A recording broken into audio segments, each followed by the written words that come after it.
നമസ്തേ പ്രിയമുള്ള പ്രേക്ഷകരെ, നമ്മുടെ ചർച്ച ചെയ്യുന്ന ജ്യോതിഷ വാരഫലമാണ് നിങ്ങളുടെ ഈ ആഴ്ചയാകുന്നു.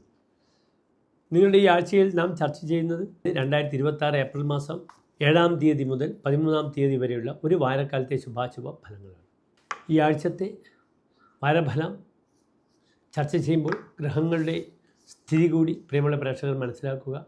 ഇപ്പോൾ ഈ വാരത്തിൽ ശുക്രൻ മേടൻ രാശിയിലാണുള്ളത്, വ്യാഴം മിഥുനൻ രാശിയിലും, കേതു ചിങ്ങൻ രാശിയിലും, ചന്ദ്രൻ ധനുവിലും, 12-ാം ഭാവത്തിൽ സൂര്യനും ചൊവ്വയും ശനിയുമാണ് സ്ഥിതി ചെയ്യുന്നത്.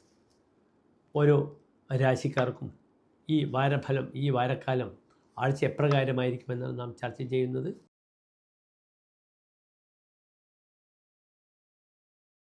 മകംപൂരം ഉത്ര നക്ഷത്രത്തിൻ്റെ ആദ്യത്തെ 15 നാഴിക വരുന്ന 2.25 നക്ഷത്ര സമൂഹം. ഇവിടെ ചിങ്ങൻ രാശിയിൽ നിൽക്കുന്ന ഗ്രഹം കേതുവാണ്. 5-ൽ ചന്ദ്രൻ, 7-ാം ഭാവത്തിലേക്ക് ബുധൻ രാഹു, അഷ്ടമത്തിൽ സൂര്യൻ ചൊവ്വ ശനി, 9-ാം ഭാവത്തിൽ ശുക്രൻ, 11-ാം ഭാവത്തിൽ വ്യാഴം. പലപ്പോഴും ഷെയർ മാർക്കറ്റിംഗ്, ധനകാര്യ സ്ഥാപനവുമായി ബന്ധപ്പെടുന്ന പ്രവർത്തനങ്ങളിൽ ഏർപ്പെടുന്നവർക്കൊക്കെ നല്ലതാണ്. കൺസൾട്ടൻസി, ധനപരമായ വിഷയങ്ങൾ, ഇതിനൊക്കെ നല്ല നന്മകളുണ്ട്. വിവാഹ വിഷയങ്ങൾക്കും തീരുമാനമാകാം. 9-ൽ ശുഭഗ്രഹമുണ്ട്. കുടുംബപതിയായ ഗ്രഹം വിവാഹസ്ഥാനത്ത് നിൽക്കുന്നുണ്ട്. ലാഭാധിപനായ ഗ്രഹമാണ് ബുധൻ. അത് 7-ാം ഭാവത്തിൽ നിൽക്കുമ്പോൾ, ആ ഗ്രഹം നിൽക്കുമ്പോൾ അവിടെ വിവാഹാദി വിഷയങ്ങൾക്കൊക്കെ നല്ല തീരുമാനങ്ങളാകാം. ഇവിടെ വളരെയധികം ചിങ്ങൻ രാശിക്കാർ ശ്രദ്ധിക്കേണ്ടത് കണ്ണുകളെയും വയറിനെയും പൈൽസിനെയുമാണ്. സിംഹിയെ കുക്ഷി വ്യാധി, കുക്ഷി വയറും കണ്ണുമാണ് ചിങ്ങൻ രാശിക്കാർക്ക് ഏറ്റവും അധികം ക്ലേശങ്ങൾ ഉണ്ടാക്കുക. ഈ വാരം പ്രത്യേകം ശ്രദ്ധിക്കണം. നേതൃസംബന്ധമായ രോഗങ്ങൾ വളരെയധികം ജാഗ്രത പാലിക്കണം. രാത്രി വൈകിയുള്ള ഡ്രൈവിങ്ങൊക്കെ കണ്ണുകൾക്ക് വളരെയധികം റെസ്റ്റ്ലെസ് സമ്മാനിക്കുന്ന വളരെ ശ്രദ്ധിക്കണം. ഏതായാലും ധനപരമായ വിഷയങ്ങൾക്ക് ഈ വാരം നല്ലതാണ്.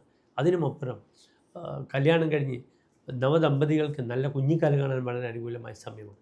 5 ചന്ദ്രനാണ്. യഥാ പഞ്ചമി നക്ഷത്രനാഥോ ദദാധിക സന്താന സന്തോഷമേവ, തൻ്റെ സന്തതികളെ കൊണ്ട് സന്തോഷമുണ്ടാകുന്നു. മദ്യം നിർമ്മലം രത്നലാഭം ഭൂമി ലാഭം ഉണ്ടാകും. പൂർവികമായ ചില സ്വത്ത് വേണ്ടെങ്കിൽ വിറ്റ് പോകാൻ ഈ ഒരു വാരം വളരെ നല്ലതാണ്. ഭൂമിപരമായ വിവാദങ്ങൾ ഇല്ലാതെ ശ്രദ്ധിക്കണം. കാരണം ചൊവ്വ ദുർബലമായി അഷ്ടമത്തിൽ നിൽക്കുന്നു. അത് പൈതൃകമായ സ്വത്തിനൊക്കെ കാണിക്കുകയാണ്. സൂര്യനും അഷ്ടമത്തിലാണ്. അതിനാൽ പൈതൃകമായ സ്വത്തിൻ്റെ വിഷയത്തിലേക്ക് വലിയ തർക്കങ്ങൾ വരിക, അനാവശ്യമായ ബഹളങ്ങളും കലാപങ്ങളും ഉണ്ടാവുക. 8-ൽ ചൊവ്വ വരുമ്പോൾ എല്ലാ പദ്ധതികളെയും തകർത്ത് കളയും. ആവേശം കാണിക്കാതെ സ്ഥൈര്യതയോടുകൂടി നിന്നിട്ട് വേണം കാര്യങ്ങൾ നീക്കാൻ. സിംഹരാശിക്കാർക്ക് എപ്പോഴും പേരുണ്ട്. ആത്മാർത്ഥത അവർ കൂടിയവരാണ്, ത്യാഗമനോഭവന്മാരാണ്. അതിനാൽ തങ്ങളുടെ ത്യാഗ മനസ്സിനെ പലരും ചൂഷണം ചെയ്യാൻ ശ്രമിക്കും. അത് ചിങ്ങൻ രാശിക്കാർ ശ്രദ്ധിക്കണം. ഇവിടെ 11 നിൽക്കുന്ന വ്യാഴമാണ്. ഗവേഷകർ, പഠിതാക്കൾക്കൊക്കെ, പരീക്ഷ എഴുതുന്നവർക്കൊക്കെ നല്ല റിസൾട്ട് ലഭിക്കുക, ജ്യോത്സ്യമായ വിഷയത്തിലേക്ക് എല്ലാം ആനുകൂല്യ സ്ഥിതി സംജാതമാകുന്ന വാരമാണെന്ന് അറിയണം. സഹോദര ഗുണം വളരെ കൂടുതലായി ഉണ്ടാകും. സഹോദരപതിയാഗ്രഹം സഹോദര സ്ഥാനത്തേക്ക് നോക്കുന്നു. അതിനാൽ സഹോദരങ്ങളുടെ കാര്യത്തിൽ ഇടപെട്ട് അവർക്ക് വലിയേട്ടനെ കൊണ്ട് നന്മകൾ ലഭിച്ചുവെന്ന് തോന്നലാണ് ഉണ്ടാക്കേണ്ടത്. അവിടെയാണ് ത്യാഗമനോഭാവം എന്ന വാക്ക് ഞാൻ പറഞ്ഞിരിക്കുന്നത്.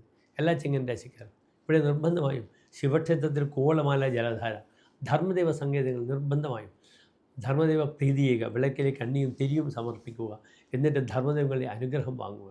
ദയവേദി ഈ ഒരു വാരത്തൊന്നും എന്ത് ചെയ്യേണ്ട, ഈ ഒരു ആഴ്ചയിലൊന്നും ധർമ്മദൈവ സ്ഥലങ്ങളിൽ അല്ലെങ്കിൽ അനാഥാലയങ്ങൾ, മന്ദിരങ്ങൾ, ഇവിടെയൊക്കെ തനിക്ക് വരെ അവസരങ്ങൾ പ്രസിഡൻ്റ് ആവാനോ സെക്രട്ടറി ആവാനോ ഖജാൻജിയാകാനോ അവസരങ്ങൾ ഉണ്ടെങ്കിൽ ഒരു 10 ദിവസം കഴിഞ്ഞ് മാത്രം സ്വീകരിക്കുക. ചൊവ്വ മേടൻ രാശിയിലേക്ക് വരുമ്പോൾ ഇതൊക്കെ നന്നായിട്ട് വരും. ഇപ്പോൾ വിവാദങ്ങളുടെ സമയമാണ്. അപവാദവും മഠ ആപത്യഭിപാപി അഷ്ടമസ്ഥിതയെ 8-ൽ പാപഗ്രഹങ്ങൾ വരുമ്പോൾ മഠവുമായി ബന്ധപ്പെട്ട അപവാദങ്ങൾ ധാരാളം ഉണ്ടാകും. ശ്രദ്ധിക്കുക. നല്ലത് വരട്ടെ. നന്ദി.